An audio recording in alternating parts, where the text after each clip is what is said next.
Saudara, tim kuasa hukum Roy Suryo CS mengaku gelar perkara khusus yang dilakukan penyidik pada Senin lalu tidak sesuai harapan. Pihak Roy juga mempertanyakan penetapan 3 orang sebagai tersangka, padahal belum pernah diperiksa terkait pokok perkara yang diadukan Jokowi.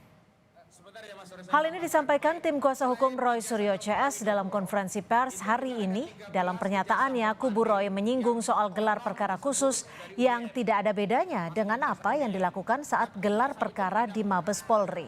Selain itu, penerapan pasal pemalsuan dokumen Undang-Undang ITE menurut mereka adalah kehendak dari Jokowi. Pihak Roy juga mempertanyakan penetapan 3 orang sebagai tersangka, padahal belum pernah diperiksa terkait pokok perkara yang diadukan Jokowi. Selain ijazah Joko Widodo, jadi kami menduga tadinya akan ada gelar bukti yang dijejer sehingga kami bisa melihat. Ya, tetapi ternyata tidak, hampir sama repetisi apa yang terjadi di Barreskrim Mabes Polri, yakni hanya mendeskripsikan kasus dan apa saja yang sudah dilakukan oleh penyidik.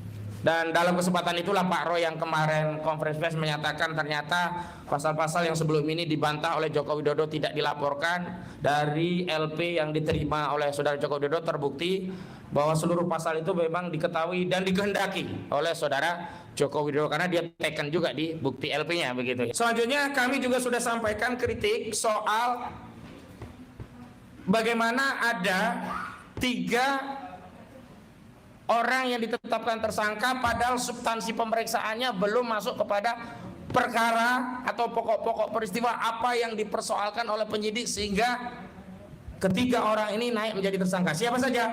Pertama, Kurnia Triroyani, kedua, Rizal Fadilah, ketiga, Roy Suryo.